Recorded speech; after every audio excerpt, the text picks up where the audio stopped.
ہند میں انوکھا مرکز تحفظ دین، یہ دل کا ترجمہ ہے مرکز تحفظ دین۔ بسم اللہ الرحمن الرحیم۔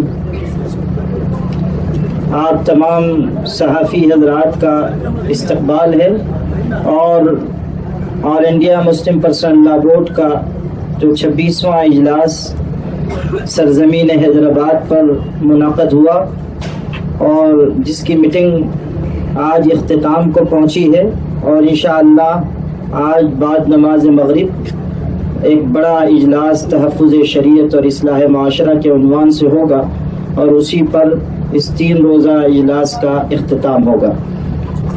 آل انڈیا مسلم پرسنل لا بورڈ نے جو باتیں طے کی ہیں پریس نوٹ کی شکل میں، اسے میں آپ تمام حضرات کے سامنے پڑھ کر سنا رہا ہوں۔ آج مورخہ 9 تا 11 فروری 2018 آل انڈیا مسلم پرسنل لا بورڈ کا 26واں سہ روزہ اجلاس ملک کے تاریخی شہر حیدرآباد کے آڈیٹوریم سالار ملت میں صدر بورڈ حضرت مولانا سید محمد رابع حسنی ندوی دامت برکاتہم کی صدارت میں منعقد ہوا، جس میں ملک بھر سے 400 سے زائد ارباب فکر و نظر، علماء، ماہرین قانون اور سیاسی اور سماجی اہم شخصیتوں نے شرکت کی اور قانون شریعت کے تحفظ و بقا کے مختلف گوشوں پر تبادلہ خیال کرنے کے بعد طے کیا۔ بابری مسجد شاعر دین میں سے ہے اور مسلمان اس سے کسی طرح بھی دستبردار نہیں ہو سکتا۔ ماضی میں بورڈ نے بابری مسجد کے متعلق جو قراردادیں منظور کی ہیں، بورڈ دوبارہ ان کا اعادہ کرتا ہے کہ بابری مسجد مسجد تھی، مسجد ہے اور قیامت تک مسجد رہے گی۔ مسجد کو شہید کر دینے سے مسجد کی حیثیت ختم نہیں ہوتی۔ شرعی طور پر مسجد کی اراضی کو نہ فروخت کیا جا سکتا ہے اور نہ کسی فرد و جماعت کو تحفے میں دیا جا سکتا ہے، اس لیے کسی شک اور تذبذب کے بغیر مسجد کی حقیقت کے لیے جدوجہد جاری رہے گی، اور سپریم کورٹ میں جو مقدمہ چل رہا ہے، بورڈ پوری طاقت و توانائی اور تیاری کے ساتھ ماہر وکلاء کے ذریعے اس مقدمے کی پیروی کر رہا ہے اور کرتا رہے گا انشاءاللہ الرحمن۔ ہمیں اللہ کی ذات سے امید رکھنی چاہیے کہ سپریم کورٹ حقیقت حال کو سمجھے گی اور اس مقدمے میں بورڈ اور مسلمانوں کو کامیابی ملے گی انشاءاللہ۔ دوسری بات، آل انڈیا مسلم پرسنل لا بورڈ پورے ملک میں جاری اصلاح معاشرہ کی تحریک کو قدر کی نگاہ سے دیکھتا ہے اور اس سلسلے میں کی جانے والی کوششوں کی تحسین کرتا ہے۔ اجلاس میں طے کیا گیا ہے کہ ملک کے مختلف صوبوں میں ریاستی سطح کی کمیٹیاں تشکیل دی جائیں اور مقامی ضلعی کنوینرز بھی بنائے جائیں اور ان کو مرکزی اصلاح معاشرہ کمیٹی سے جوڑ دیا جائے۔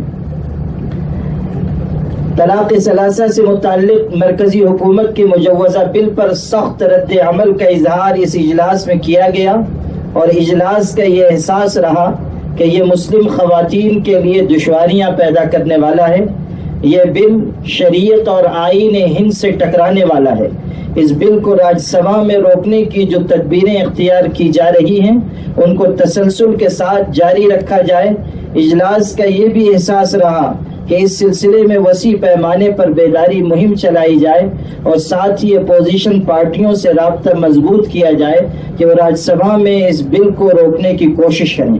اس بات پر بھی زور دیا گیا کہ خواتین میں دینی شعور بیدار کرنے کے لیے خواتین کے اجتماعات تسلسل کے ساتھ ملک کے مختلف حصوں میں کیے جائیں۔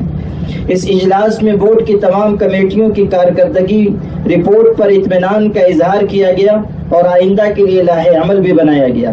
گزشتہ اجلاس کلکتہ کے بعد جن ارباب فکر و نظر اور دانشوران قوم و ملت کی رحلت ہوئی ہے، ان کے سانحہ ارتحال پر اظہار تعزیت کیا گیا اور ان کی بلندی درجات کے لیے دعا کی گئی اور پسماندگان سے اظہار تعزیت کیا گیا۔